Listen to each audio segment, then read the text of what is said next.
Don't just live for tomorrow, or just live in yesterday. Just be glad for all you have that's in today. And though you've come through many obstacles. Hey everyone, Connie here, and welcome to my blind reaction to Adventure Time, Season 6, Episode 24. So, been a bit since we got to this. As you know, for the holidays, we've been kind of taking off of a bunch of things, but we are back.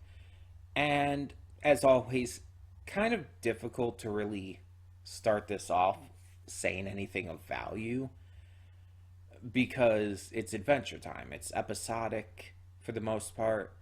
There's not really much to discuss. Last time we had Timmy and just other shenanigans, I guess. But not much else really happened. Again, of really critical importance. I guess it did show that Bubblegum was becoming less, how would you put it? Not neurotic, but obsessive with watching over the people of the Candy Kingdom, which is continuity from when she was with Flame Princess and all, and all of that a couple episodes back. But like the actual events of the episodes, outside of like that kind of thing, weren't anything special. And so it's like there's not really much to discuss. And again, that goes for almost every episode, it seems. There are some exceptions, of course. Like with the Jake the Brick episode. But not all episodes are going to be that memorable to talk about. As for this episode, I don't know. As always, I don't know what to expect. I don't know what we're going to get going into it. But I do want to make it clear here. I don't remember if I announced this before, so I guess it might be an announcement. Because I just don't remember. But we are going to be having a break after episode 27. Just to move on to some other stuff and everything. We will be coming back to Adventure Time. It's not going to be years again before we get to it. We'll be coming back to it afterwards. We're just going to take a break like we do with shows a lot of times nowadays that are longer. We're going to take a break, check out something else, and so that's going to happen after episode 27. So we've still got a couple weeks at least or so. But we're going to get to that. And I don't know exactly right at the moment what's going to take its place for the time being, but we'll see. I've got a couple ideas. Also to note, about people's question about whether or not we would get multiple episodes coming into the new year and stuff. As I had stated before, it's kind of on a as it goes basis. I would like to start doing more multiple episode things, but I think for the most part we're going to wait until we come back after taking the break, because that way we can in fact, we might do it beforehand. Like, maybe we'll do episode 25 next week, and then maybe we'll do 26 and 27 together. Then we'll take the break, and then when we come back, we'll have multiple episodes each time. Maybe we'll do it that way. I can't say for sure. I cannot promise anything, and there might still be weeks after that where we can only do one. There's a lot of factors that go into that, so I cannot promise anything. But I do, excuse me, but I do want to start getting to multiple episodes just to get through these seasons quicker, because it's Adventure Time. So I think it would just be a good idea in that regard. So yeah, I am still excited to see what we got until then. I'm still enjoying it. I still enjoy the series. It's not my favorite show by any means, but I still enjoy it. So I'm still excited to see what we got coming up for the rest of this part of the season that we're going to watch. And hopefully we leave off on some good episodes that tide us over until we come back to the series after a little break. But yeah, like I said, we'll see how it goes. And hopefully after we come back from the break, we'll get to multiple episodes pretty much every week. We'll see.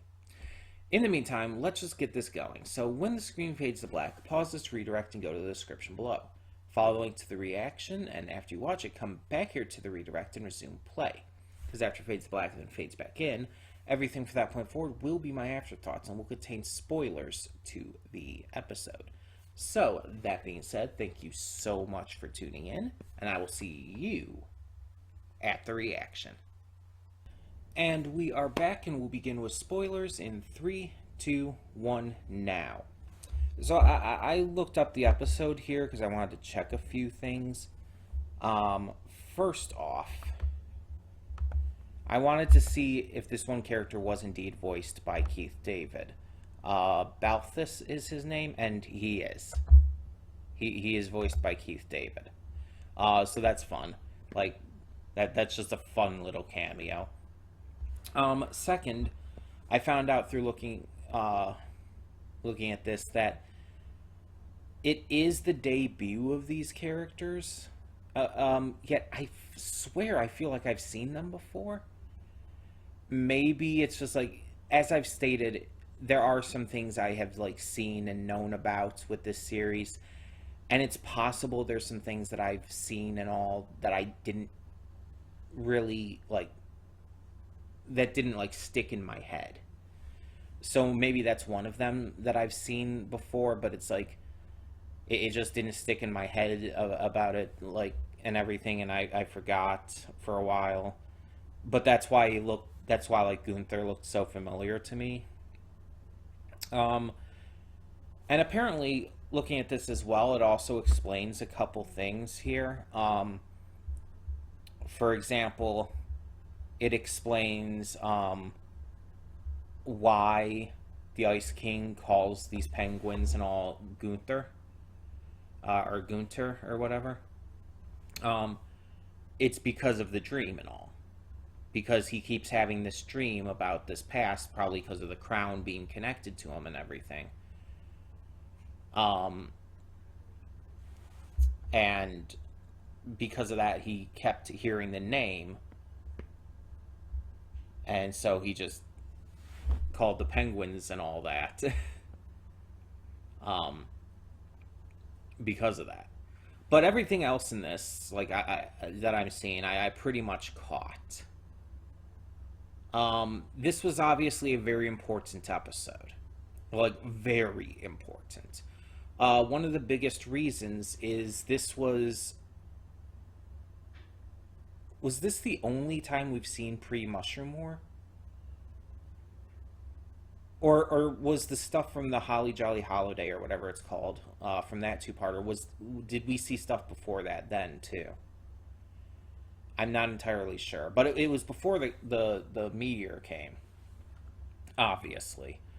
So this is before, basically, before the era of the post-apocalypse. This is pre-apocalypse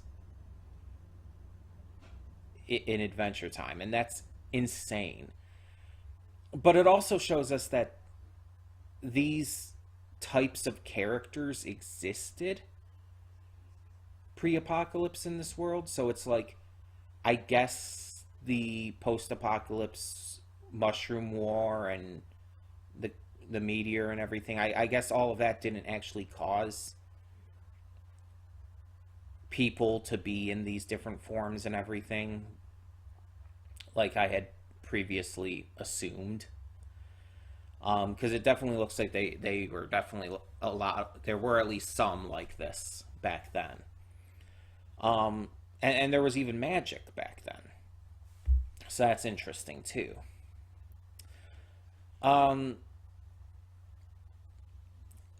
we don't actually get to see what happened at the end. We know that the meteor came down and all, but and we obviously saw that Gunther's wish was to be like his master, which we already kind of figured because he had been saying throughout the episode he wanted to be like him. But it's like, so what happened to them? Did they die when the meteor hit? Is that what happened? I'm unclear about it. I feel like this episode gives us a lot of big information, but doesn't let us in on that information yet. I feel like this episode is showing us some big stuff, but we're not actually allowed to know what it's all about until later. We're probably going to get a follow-up on this. We're probably going to get some clarifications, maybe some explanations on things. But yeah, I'm very much interested to see where this goes. There's not much I feel like I can say about it as is, though, because it is so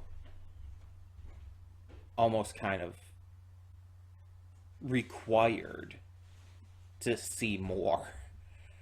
I feel like there's a lot that's just not explainable yet. We could see here that this Evergreen guy was kind of an asshole to Gunther, that he refused to properly teach him, and in the end it basically spelled their doom.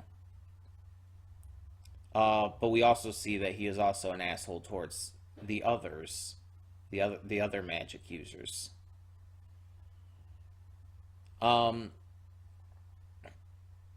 And it's just,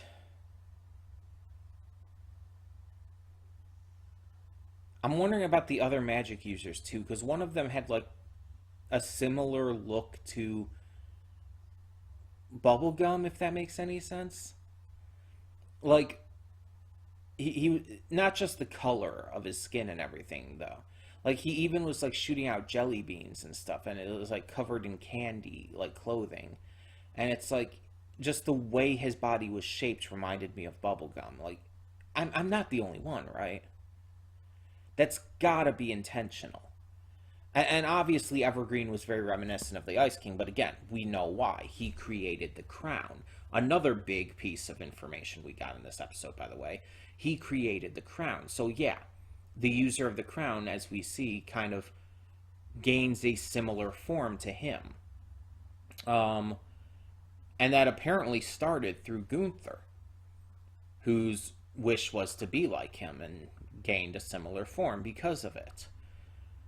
So did the crown kind of like retain that information, and just like everyone who wore it from then on would, for a long period of time, would gain that form too? And that's why Simon is now the Ice King and looks like that? That's what I'm thinking. But yeah, it's like there is a lot to unpack with this, but like I said, I don't think we truly can yet. I don't think... I think there is going to be follow-up on this. There has to be. Because what we've got so far is still very vague in its presentation. So there has to be some kind of follow-up to explain and deepen this lore that we're getting. It's kind of funny, though. I talked about in the pre-thoughts how this series is very episodic and a lot of things didn't really happen that mattered, and then we get this. But either way, I don't have anything more I feel like I can properly say about this. So tell me in the comments below. If I missed anything as well, I guess you can let me know, as long as it's not like anything that would be too like majorly spoilery. Um, I guess. But tell me in the comments below what you thought of this episode, and thank you so much for tuning in. For now, I'm Connie, and I'm signing off. See y'all next time.